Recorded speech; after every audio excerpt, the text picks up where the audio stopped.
Buenas noches. La siguiente es la exposición de conceptos para el foro 1 del curso de desarrollo de software modular presentado por mí, el Fabián Hernández Nieves. Iniciamos con los conceptos relacionados con la programación orientada a objetos, donde la programación orientada a objetos es el paradigma donde se extraen todos los objetos físicos como clases para poder hacer un tratamiento de objetos y poder manipular los datos a través de esos objetos. Entonces tenemos los siguientes conceptos, que es el objeto, que como lo mencioné es la entidad abstracta donde se definen las funcionalidades específicas de la aplicación. Eso a través de la abstracción que se realizan de los objetos, donde se definen los atributos, los métodos de ese objeto, donde se programa la funcionalidad. Entonces también tenemos la clase, que es la plantilla que define el objeto. Entonces yo dentro de mi clase defino los atributos y las características de ese objeto, y el objeto es quien se encarga de realizar, o sea, inicializar y realizar las acciones programadas dentro de la clase. La diferencia principal entre el objeto y la clase es que la clase es la plantilla donde se define el objeto, y el objeto ya en sí es una entidad cargada en memoria. O sea, ya la clase propiamente definida. Entonces un ejemplo de eso es la clase es la definición de la persona, donde se tiene el nombre, pues todos sus atributos, nombre, edad, peso, y sus acciones, que es caminar, comer, correr, y el objeto ya sería propiamente la persona. Entonces seguimos. Tenemos la herencia también dentro de la programación orientada a objetos, donde la herencia me permite crear una clase principal y darle todos sus atributos y sus métodos a unas clases que referencian esta clase. Entonces, por ejemplo, yo tengo mi clase persona, que sería mi clase principal, donde tengo todos los atributos y acciones de una persona. Y también tengo una clase cliente, que hereda de persona, pero tiene condiciones especiales para tratar los clientes, pero sigue siendo una persona. El siguiente concepto es el polimorfismo, que dice propiedad que permite procesar un dato de entrada por varias clases sin que el emisor del mensaje, o sea, la clase que invoca, sepa el detalle del procesamiento que se realiza. ¿Esto qué quiere decir? Que yo puedo tener una clase donde se realizan unos procesos con unos datos de entrada, y puedo tener otra clase que es quien llama ese procesamiento. La clase que llama ese procesamiento no le interesa cómo está cómo se realiza ese procesamiento, sino solamente ese resultado. Entonces el polimorfismo se encarga de eso, de poder realizar acciones sin que todas las partes lo sepan. Entonces, el único que lo tiene que saber es el programador.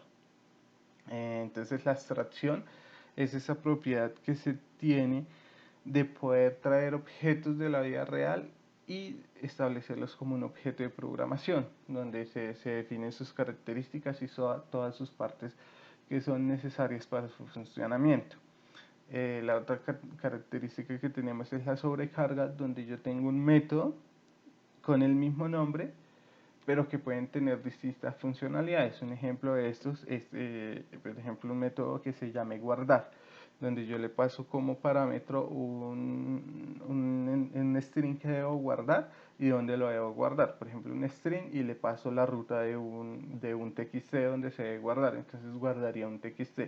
O un string y una cadena de conexión a una base de datos y una sentencia SQL para el guardado. Eso lo guardaría en la base de datos. Es decir, existe el método guardar, que guarda, pero entonces tiene funcionalidades diferentes. Uno que guarda en un archivo de texto y uno que guarda en base de datos. El constructor, que es el primer método que se ejecuta cuando yo instancio una clase. Entonces la clase es la plantilla. Cuando yo voy a llamar a esa clase, lo que hago es instanciar o generar un nuevo objeto. El constructor es el primer método que se ejecuta cuando yo instancio esa clase. La encapsulación, que es esa propiedad que permite reunir todos los atributos, acciones y métodos de un objeto y, como dice el nombre, encapsularlos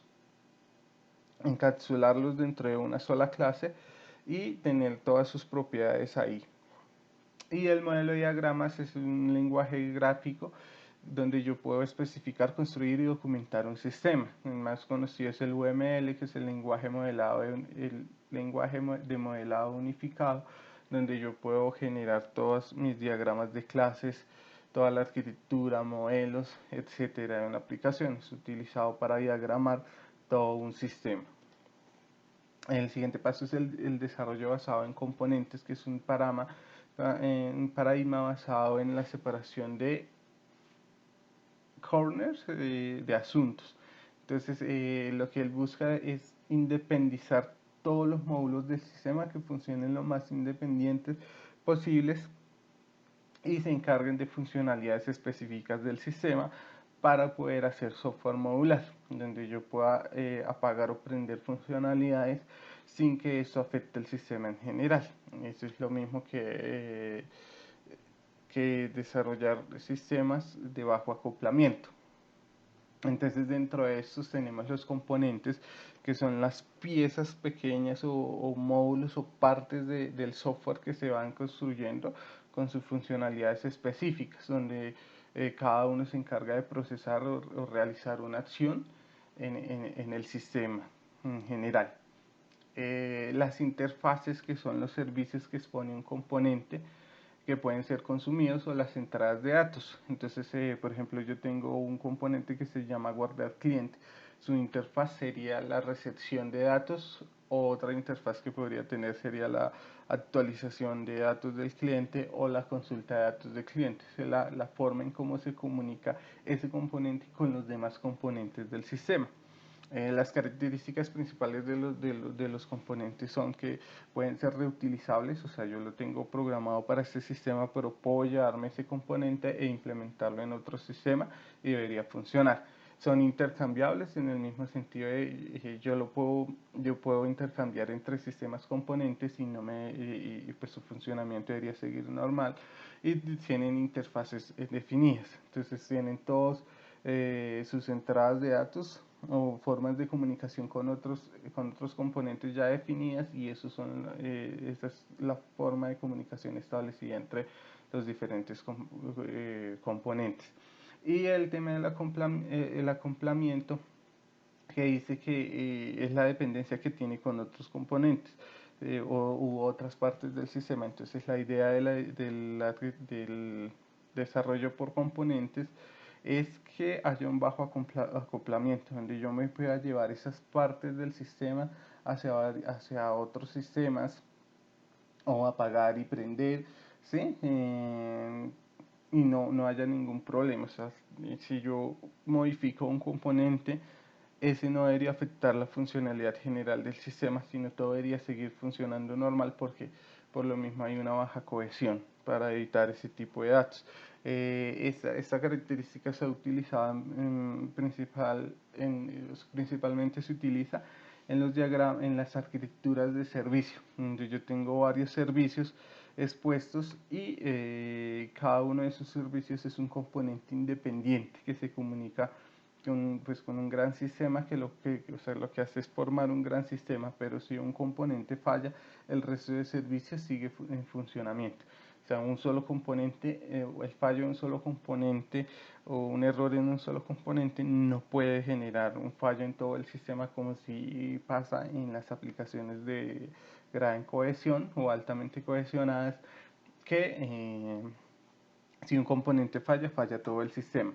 Este desarrollo por componentes también está basado en el principio de responsabilidad de los principios SOLID, que dice que cada componente, cada clase debe tener su funcionalidad específica o una única responsabilidad.